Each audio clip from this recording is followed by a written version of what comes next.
All right. Hello, everybody. Welcome to the Online Course Podcast, the place where online course creators go to sell more of their online courses. I'm super excited because we have an absolute rock star on the other end this week. A little bit about this person. He's one of Australia's leading social media marketing influencers and LinkedIn specialists. He has over 30,000 followers on LinkedIn. He's the director of Australia's first marketing agency to specialize in LinkedIn training and marketing services. He's a contributor to the Social Media Examiner.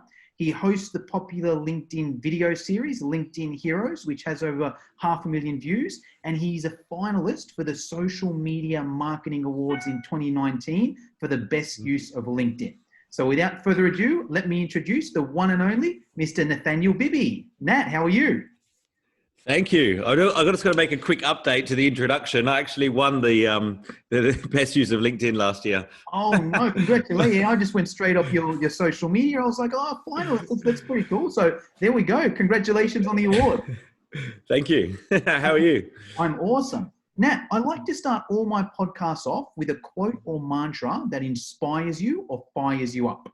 Have you got one for us? I have. I'm a big fan of Tony Robbins, and Tony Robbins says, if you can't, you must. And I think that's a good mantra to live your life by. If you can't do something, you must do it. Break through that fear.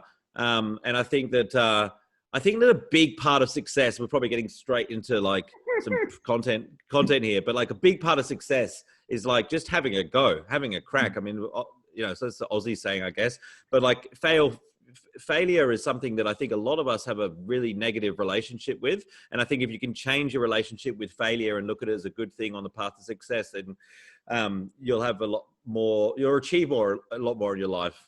Yes, love that. I'm a huge Tony Robbins fan myself, so I love that. And I love the failure side of things as well. My favorite quote around failure, actually, I'm not sure if you've heard this one. I never fail or I never lose. I either win or I learn. They're my only two options. Failure, that's a good thing. It's a stepping stone to the next thing. Great, I do it. It didn't work. Cool. I know it didn't work. How can I get closer?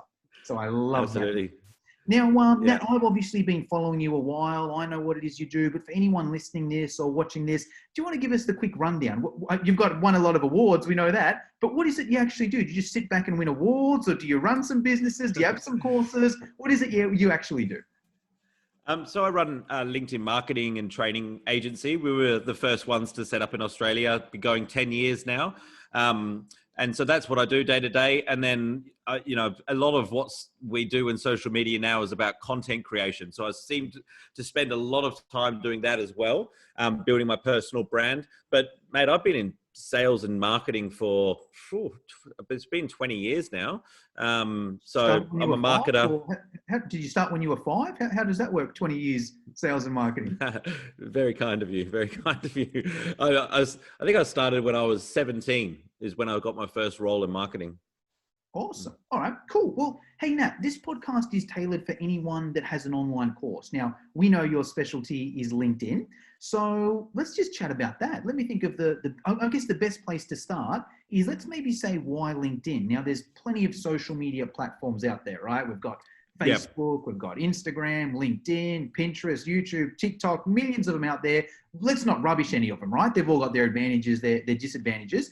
But do you want to let us know, where does LinkedIn sit in there? Why do you like it? Why should online course creators choose it? What can you tell us about that side of things? Well, look, it's a business networking site. That's what it's there for. You know, it's not really there for people to socialize and to get dates or, you know, make friends. It's not where you share, you know, your photos from your birthday party. It's there for business networking. And I think, you know, I've always been focused on lead generation, and that comes down to being from a sales background. And there's two sides to lead generation. You need to get lots of leads, and you need to get the best quality leads. And I've found that the LinkedIn is where you can access the best quality leads, not so much just because they're going to find you, but just because you can find them. You know, like on YouTube, Instagram, you know, all these other platforms, people follow you and you don't really know who's going to follow you. Like it's, you know, you're going to get some A grade potential clients, some B grade, and some people that just want free information. Whereas on LinkedIn, you send people invitations to connect with you. So you can very much control who's in your network. And I think that side of it appealed to me because at the end of the day, it puts more dollars in my back pocket. Yes, love that. And that's what we all want here in this group and podcast. So I'm going to even delve a little bit deeper because you're obviously quite good at this. You're obviously used to working with people that are quite good at LinkedIn as well. A lot of the people listening to this might be complete newbies. They've heard about LinkedIn, but they think it's where you post a resume or get a job or whatever. So we might even break that down a little bit more. And I'll just give an overview of a couple of the key takeaways that I heard Nat bring up there. The first thing he said was that it's a business networking site. Now, that's what I quite like about it as well.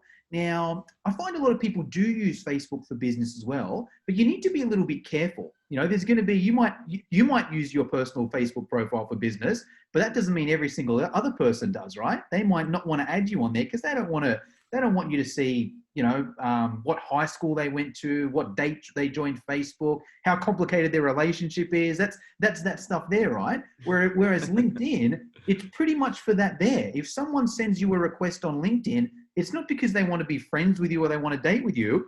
It's because they potentially want to do business with you. They either want to buy something off you or you want to sell something off that. And everyone understands that on that platform. Would that be a good summary of that? Absolutely. Yeah, very much so. And this is one of the biggest mistakes that I see people making on LinkedIn is they log on to LinkedIn. They go like, I'm going to do some LinkedIn work. Oh, look, I've got all these requests, all these invitations from other people. So they just start accepting these invitations and they may reject a couple, but at the end of the day, they are being reactive. They're the ones that are responding to these invitations rather than being in control and going, okay, this is my target audience. This is who I'm going to connect with. This is who's going to be in my audience. So, you hear this, oh, what do you think of LinkedIn? And people will say, oh, look, LinkedIn, it's full of salespeople and recruiters. And, it's got nothing to do with LinkedIn. It's just to do with the quality of their network. If they've been reactive and they're responding to connection requests, the chances are most of the time, the people who are sending you connection requests are looking for some sort of self-serving interest. So there might be a salesperson, there might be a recruiter, but the chances are they're not necessarily going to be exactly who you want in your target audience. You've got to be a bit more proactive than that. Yes, love that. And that's a good point because that's another thing I found with LinkedIn as well. Say with my my main occupation is selling courses to personal trainers. Now, if I go on LinkedIn and I just add a few people that have got the job title of personal trainer, all of a sudden LinkedIn shows me every personal trainer in the world. They can make it very specific there. Or if I go in LinkedIn and I type in good life or I type in fitness first, it shows me that the next people they show me on suggested connections is just so specific to that occupation and that workplace. So that's what I found as well. If you can go in there and you've got your specific market and you add a few people, you connect with a few people in there, LinkedIn just keeps showing you more of those people and you can just keep building your network from there. Is that how it works? Yeah, absolutely. You've seen it firsthand. Yeah. I mean, it's a great niche for LinkedIn. People would think, oh, personal trainers might not be on LinkedIn as much as some other professions, but you soon find out there's more than enough for you to build your network, especially if you're selling something that's online.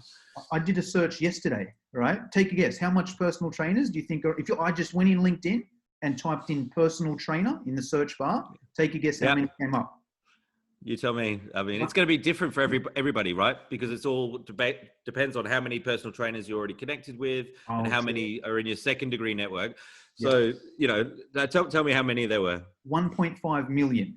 Now, okay. I'm sure out of 1.5 million, I can make a sale or two, right? Get a lead or two. So here's the question, right? If you connect with all of those 1.5 million, just for argument's sake, is that all there is? Is there more? Is it? If you do the same search again after you've connected with even if you connected with 1,000 of them, you did the same search again, you'd get way more people in the search results because you've got those connections in common.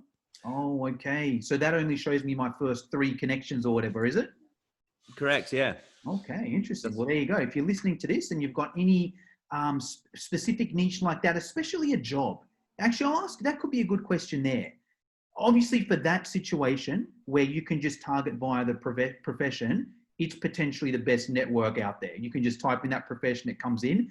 Do you need to target a specific profession, or are there, can you still have a successful business if it's not that niche just to the profession using LinkedIn?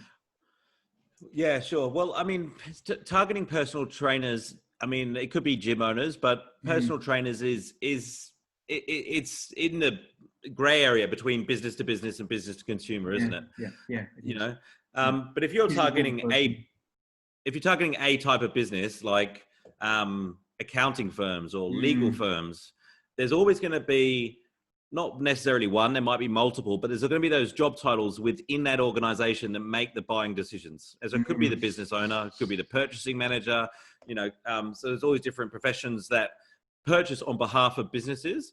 And so if you're in business to business and you target sporting stadiums or you target airlines or you target construction companies, you can narrow down on the exact person that makes those decisions to employ services that you offer. So for business to business, it's fantastic. It's mm, great that it works for, when you're targeting a profession as well. But I mm. think the main market and a lot of the businesses that I end up working with are business to business, where they're targeting organizations, not individuals, but of course, within those organizations, there are individuals that make the decisions and also influence the buying decisions. Yes, awesome. Makes sense. All right, cool. Now let's say we've sold some people on LinkedIn. Some people are watching this and they're like, okay, yes, I know I need to get on LinkedIn, but I've logged on once and I don't have anything on there. What would be the first step now? Do they do their profile first? Do they do some posts first? Do they do a business page or a personal one? Do they start reaching out? What would you say is the first step on an online course creator should do? Personal profile for starters. Like with anything you do on LinkedIn, whether it's content, posting content, or you're connecting with people, or you're sending people messages, or you're doing advertising, people are always going to end up looking at your profile. Mm, So that's like the key component that has to be done right to start with. And there's a few things that that need to be done to make sure that it converts visitors to leads, stands out from the competition, ranks well in the search results. Because what do most people do is they upload a version of their CV. mm, And you're at LinkedIn versus Instagram, weren't you? So mm. I always ask these people, has anyone ever bought anything because they've looked at a CV? So like, it's great if you're looking to advance your career, like, yes, upload a CV, but if you're looking to get more customers, make sure the profile's in customer centric language. It talks about the problem that you solve. People can tell what you do quite quickly, and you've completed all the sections so people know where you are, they know what industry you're in.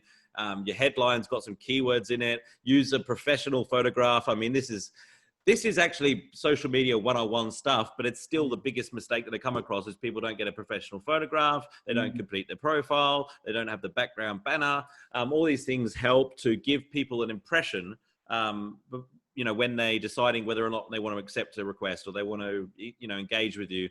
So it's really important, really, really important. It's like, that in sales, they always say the first 7 seconds that you meet somebody is when the Mm, first impression is made. yes. Yeah, nine times out of 10, it's not happening in person anymore, Mm, especially in the last 6 months, right? mm, mm. It's Yes. happening online. And so you've got to create that first impression with your profile. Bang on. And I'll give, I guess, my experience as a user as well. So whenever I jump on LinkedIn, I'll have a heap of requests, and mine's pretty straightforward. Because I've got a specific niche of a job title, right? That's the first thing I Mm, look at. Look at their job title. If it's anything in fitness, an automatic add to that. If it's not in fitness, the next thing I look at is their profile, just their little picture that comes up, And if mm, that's a bad photo, I'm not going to add them straight away. Straight away, I won't add them, right?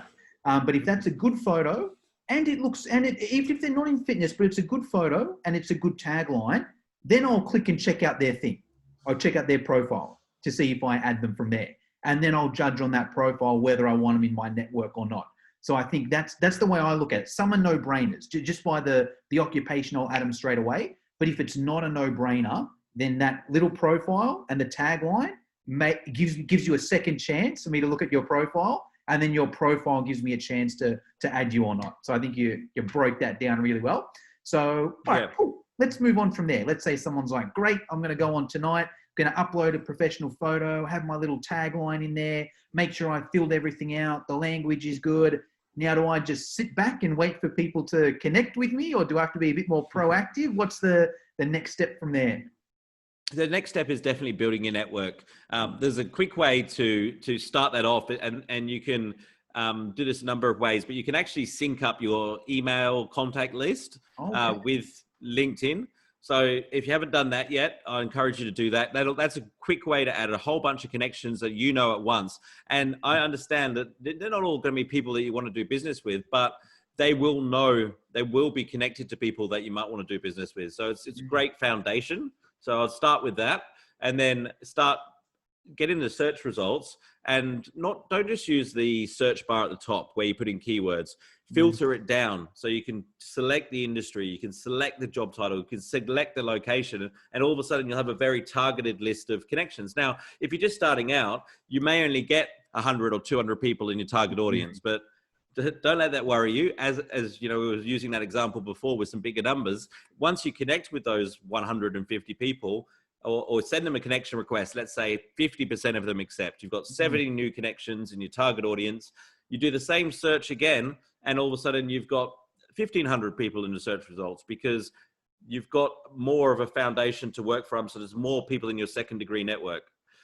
Okay. So the quickest way to get more visibility on your LinkedIn profile is to get more connections. And I think, you know, once you get over the 500 plus, that's a good starting point. And then you can look at actually, okay, now how do I use it as a lead generation tool? And it depends on your sales process. Like, some people are comfortable having telephone calls to close deals. Like I certainly am. You know, if it's a online course that you've got, maybe you want to drive traffic to that online course. Maybe you've got a webinar as a sales funnel. I think if you can find a way to add value to people before they, you know, consider buying from you, then you should definitely do that. But, you know, once they connect with you, they've basically said, yes, I'd love to be part of your network. You can message me about business. And now, just because they said you can message them about business doesn't mean you can spam them all day. You've got to find a way to contact them and add value. And there's a number of ways you can do that.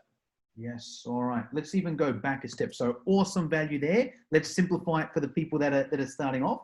So great, You've got your profile there. We've got to build our network. There's a way you can upload your email contacts onto LinkedIn. So you'll probably Google that to find it out, find the answer there. And even a lot of people watching this may even have a decent email list. They may have sold 100, couple hundred courses, have a lead, couple hundred leads that are specific to people that they want to do business with. That could be a good option there for people to upload. And then the search bar. So you can jump in the search bar. The basic is typing in the keywords up the top, but you can filter it down and get specific and locations and occupations and all sorts of things. And that's what LinkedIn is designed for. It's designed to find people and network with people. So it's going to be easier to find those people than it would be on a Facebook or an Instagram or any of these other platforms there. So we've got that there. The one limitation is if you're starting off, you may not be able to connect with a whole heap of people at the start, but that's okay. You can just ease your way into it. Before we get into the sales process, Nat, just wanted to dive a little bit deeper into the connection side of things. So, you know, let's say we do a search on there, and you know, we a couple hundred people or whatever come up that are our potential clients. Do we add 100 people then and there straight away? Do we space it out and add 5 people an hour? Is it 10 people a day? Do you have a number there? Any guidelines in terms of how many people should we connect with a day or a week or whatever it may be? Yeah, look, 50 is a safe amount for a day. So like LinkedIn do have some limitations, but it's more to do with what people say when they receive the request. So if a lot of people say, no, I don't know this person, he's spamming me, then LinkedIn's going to place some restrictions on your ability to send connection requests. Now, don't panic too much. You know, if that happens, it's not the end of the world. You can, you know, click a few buttons. It'll warn you to begin with. But to keep within LinkedIn's guidelines, I say about 50 a day is reasonable. And then what will happen is if you start sending 50 a day, say you do that 5 days a week. So over the course of a month, you've sent 1,000 invitations out. The ones that haven't been accepted yet will be what they call pending, you know, pending connection requests. And you don't want to have too many outstanding that are pending. So sometimes at the end of the month, what I'll do is I'll look at all the connection requests that have been sent that haven't been answered yet. And I'll start to withdraw some of them that are, say, over 4 weeks old. Therefore, you never have too many pending, and you don't run into any trouble with LinkedIn. I mean, LinkedIn want us to use it as a networking tool, but they don't want people to be spamming each other. So they've got to keep tabs on some of these things. Yes, bang on. Awesome tip. I never knew that. So thank you for that tip there. So, all right, cool. So we go out, we send 50, we know the sort of people we're looking for. We'll go out, we'll send 50 connections. Now, is there a strategy to get these people to connect with us? Do we want to leave them a private message? Does it not matter? Are there certain things we want to say in a private message? Any suggestions there, Nat? Sure, absolutely. Great question. So you want to customize your connection request. The reason being is because there's a lot of people on LinkedIn that are hitting connect, connect, connect, connect, connect. And you just want to stand out from all those guys. Because if anyone's, unless they're just hitting accept, accept, accept, you want to give them, show them that you've got, that you've chosen their profile, that you're interested in them. And this leads me on to the next point, which is don't make the connection request all about yourself. I mean, it's very tempting, to say, oh, hi, I'm a LinkedIn marketing specialist. I would love to connect with you because you're in my target market.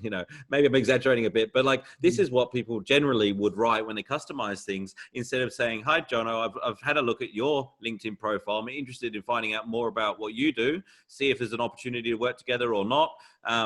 I'd like to invite you to join my network. It's very simple. There's only one call to action. I'm not saying, I'd like to speak to you. I'd like to meet with you. I'd like to, it's all I want to do is connect with you. So you just give people one very simple step. All they've got to do is click a button, but you make it about them, that you've shown interest in what they do. And if you are connecting with somebody that you really want to take some time on, read their profile and see what things you have in common, when I'm reaching out to people that, for example, that I want to interview for LinkedIn Heroes, I'm very specific about some of the things that I want to talk to them about and what I'm interested in. And normally they say that that's the reason that they responded to me.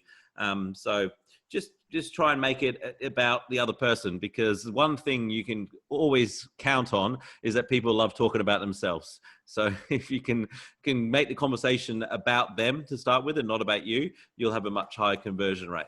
Yes, love that. And I'll give a few personal examples there. That's a 1%er for me. So if someone's 50-50, right? If I'm not sure if I'm going to add them or not, and there's a little, you can see if they send you a message there, I'll read that message, So if they haven't sent a message and they're not a fitness pro, I'm not going to add you. But if there's a little message there, you know what? I'm going to read that message. And if that message is good and I like it, then I might add you. So I think it's a good little 1%er. And you made a good point as well, where now when I think of it, if I'm just adding a random personal trainer, maybe I will, maybe I won't. But if it's someone I want to add on my podcast, then I'm going to spend a few more minutes and really get that connection in there. So I think that's a good point there. And especially the point about talking about other people, because talking about them, because no one wants to be sold to, especially straight away. And I've had some good messages to me. What gets me sometimes, if someone's shown that it's personal, even though it may even be automated or they may have had a VA to do whatever, but if they say, hey, I see you're also friends with Nat Bibby, it sort of piques my attention a bit, I'm like, oh, they've actually taken some bit of interest to see the connection there. And what gets me as well, even if they say, even when they say something like, hey, I see you're in the fitness industry, you're friends with Nat Bibby, just wanted to connect. Maybe there's something I can do to help you out, or maybe, you can do something to help out my network.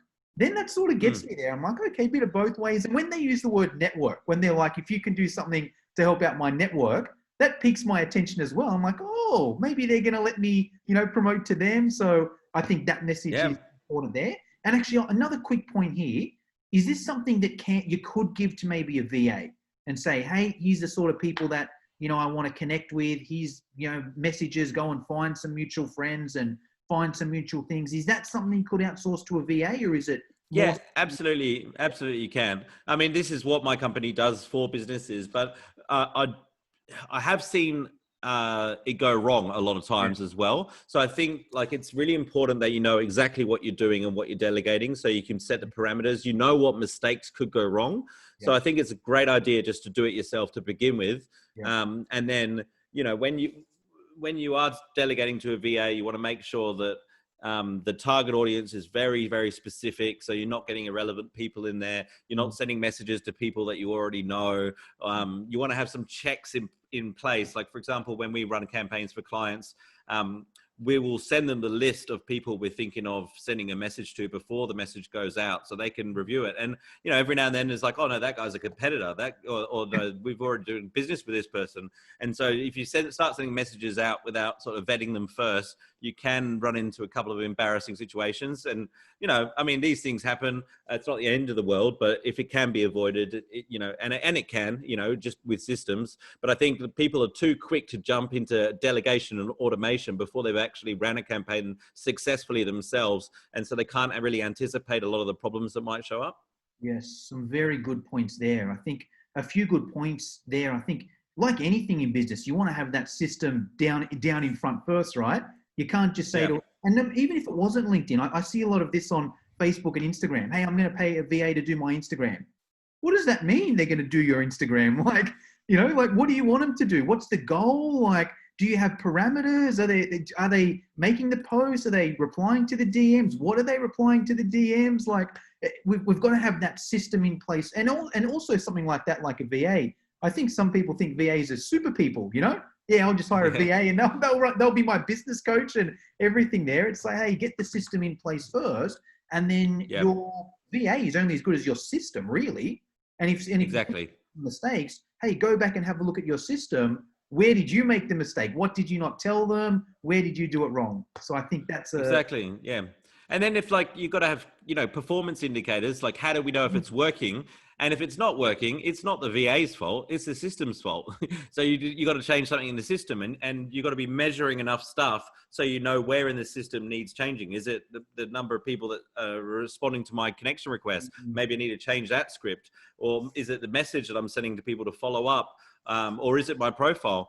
But if it's not working and you're not measuring any of these things along the way, you might end up changing a perfectly good message script because it's not working when the problem's over here. So I've since the start, I always measured everything. And I think that's why we've been able to work out what works. And people say, oh, I don't think that invitation would do that well. And I'm like, well, have you measured and tested thousands of connection requests? Because I have. This is what works.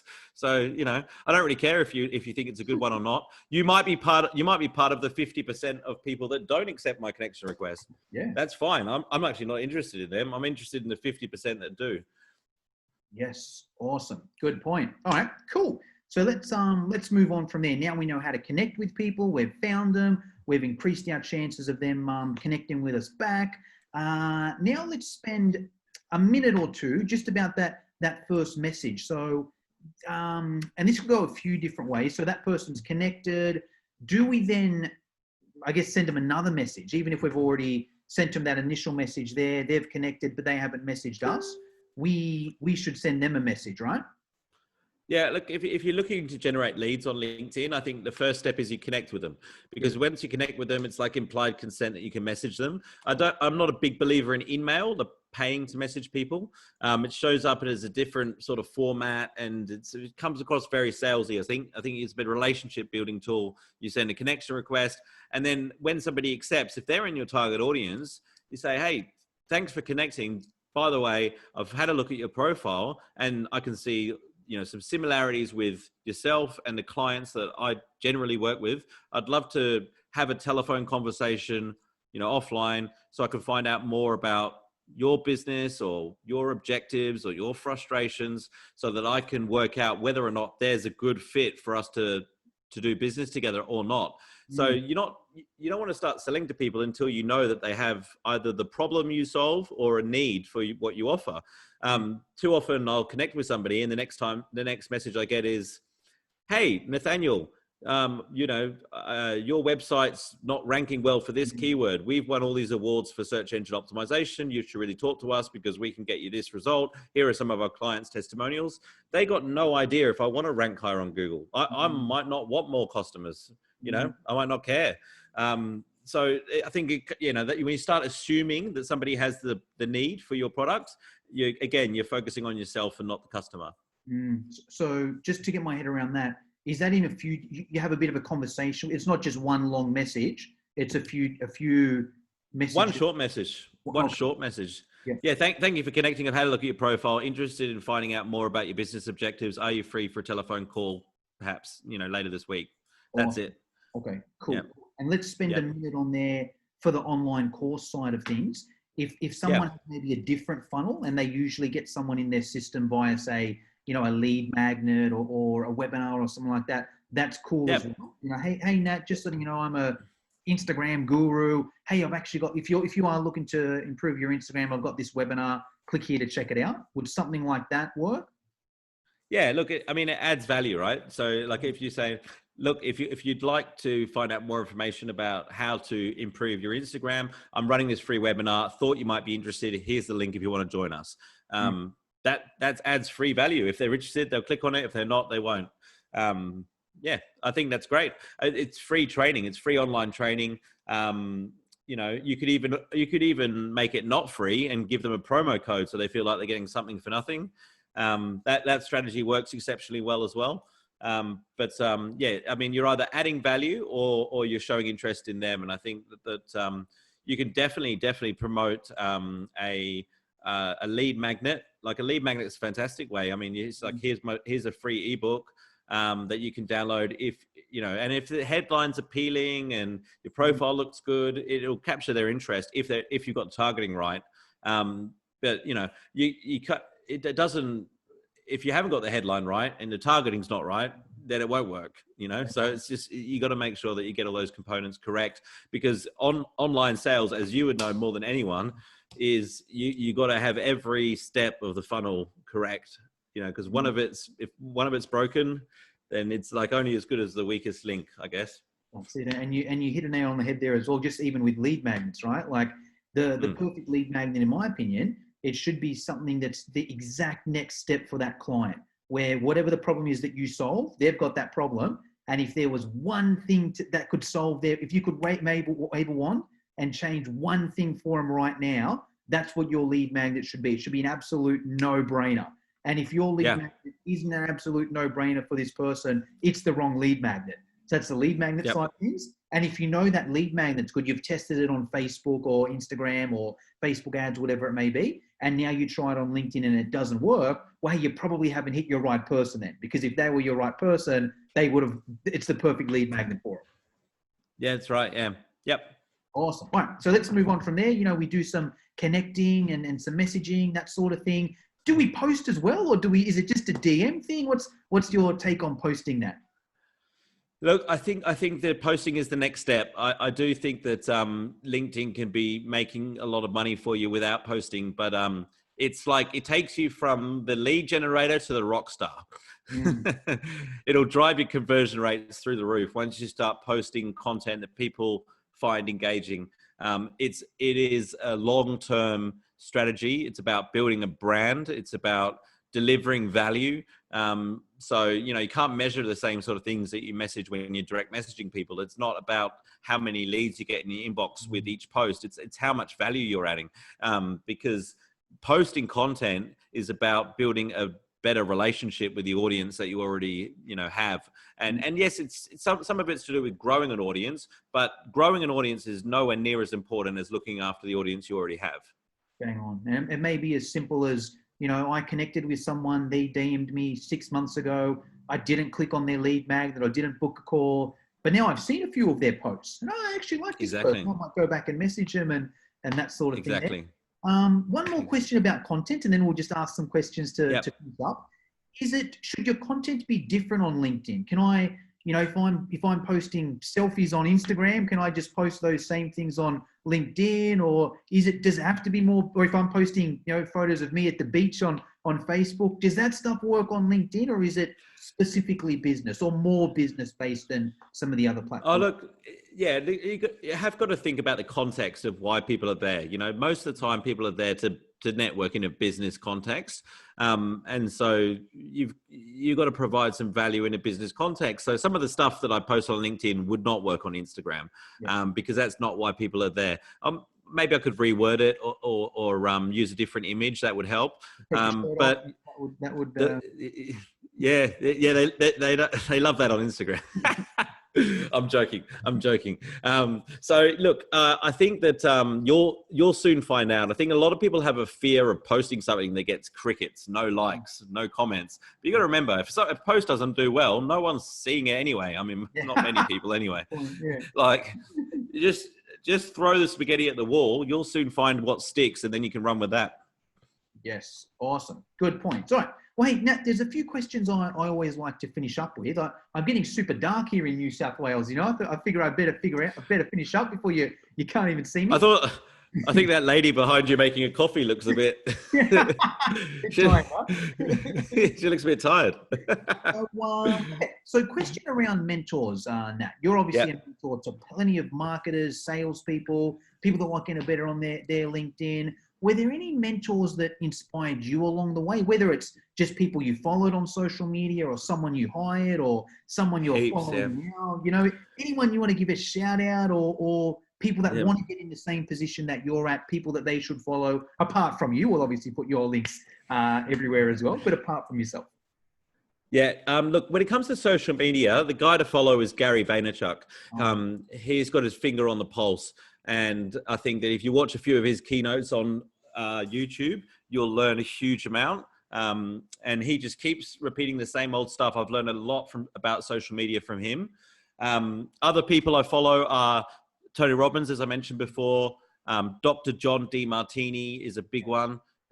He's incredible with his, I mean, like, this guy is not a social media guy, but you know, he understands business. And I think if you could check out some of his videos on YouTube, you'll learn a huge amount. My YouTube, by the way, Jono, is gone through the roof in the last year. I've been working at it for about 10 years. And just in the last year, it's gone bananas. So YouTube's been fantastic for my business lately. Brought in a lot of international customers. So I think, you know, it's a great place to dive into longer form content. And so this is where I follow a lot of these guys. So yeah, Gary V. Obviously I have to mention Brooke Valinovich on Instagram. She's fantastic. You know, we met each other, was it maybe a year and a half, 2 years ago, and just realized that, geez, you know, she's on Instagram, I'm on LinkedIn, but we have both got the same mentality of adding value and, you know, giving to our audience. And that's worked so well for both of us that we noticed that there was so many similarities between the strategies on the platform than there are, you know, differences. Like, I think that the hacks and the tricks, they change and evolve, and, you know, you can learn them from Googling, you know, Instagram hacks. They're available to everyone. But I think the mindset of adding value is so rare. And I think that's really the key to it all.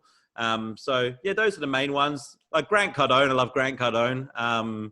He's very good at capturing attention. You can learn a lot. Like, if you just learn a little bit from, you know, lots of different people, and then you can sort of create your own style, because content creation is very authentic and it's very unique. And I think that people can tell when you're, you know, trying to be something else, you know, or trying to copy someone else's style. So once you find your own groove and you find the spaghetti that sticks, run with it.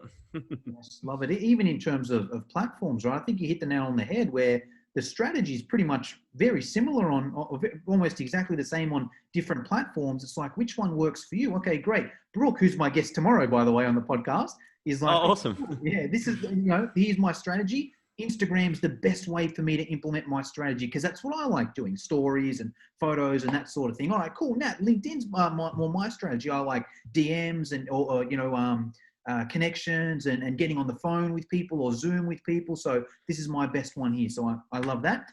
Next question, Nat, is books. Have you got, if there was one book or one or two books that you recommend every online course creator or marketer, entrepreneur should read? Yeah, here we go. Yeah. I've got it right here. Principles by Ray Dalio. Fantastic book. Okay. I always have this one handy because I read it over and over again. Yeah, fantastic book. Awesome. Okay. Make sure. And you know, and check out Gary V's books. Another guy who we haven't mentioned is Seth Godin. I mean, if you want to dive deep into marketing, Seth Godin's an absolute genius at that stuff. He's written Purple Cow. This is marketing. Yeah, several others that are very easy to read. Seth's one of the guys that I've been following for a long time. Awesome. All right. Well, hey, enough about other people there, Nat. If someone's listening there, watching this, and they're like, you know what? I like this Nathaniel guy. I want to follow him on social media. Do you have a favorite platform, or are you on all platforms and it's whatever's best for other people? What can you tell us? Yeah. Absolutely. I mean, whatever wherever people are used to hanging out. Like I think you'll get the most value from my YouTube channel, which is just Nathanial Bibby. And then also on Spotify, iTunes, the Nathanial Bibby podcast is a big one. So there's a lot of free content there, which you can dive into. If you do want to equip yourself with the social selling skills to become more of a master on LinkedIn, I've got an online course called Linked Insider, linkedinsider.com.au, and we've got a private LinkedIn group that goes along with that. So that's worth checking out as well. If you're in business to business or you've got a sales team that you want training, check out our website, Bibby Consulting Group. But we're everywhere. I mean, I'm on every social platform except TikTok, but we don't know how long that one's going to be around. That's true. Awesome. All right. And I'll make sure I put all those links in the show notes. Nat, that's pretty much all I wanted to cover for today. Is there anything I missed that I should have asked you? Is there anything you want to finish us up with? Not really. I just think that, a lot of people don't, going back to the content creation thing, a lot of people don't post content because they're worried about failing or what other people will say. And I can relate, because when I was posting videos, all my friends were like, what are you doing posting all those videos for? And I just think that you learn through doing. So my message, if I can leave the listeners with something, is to take action. That's how you get good at content, is by posting content, make mistakes, fail faster than everyone else, and you'll get where you want to go faster than anyone else. Yes. Love that. Awesome. All right. Well, hey, Nat, thank you very much for your time. I'm going to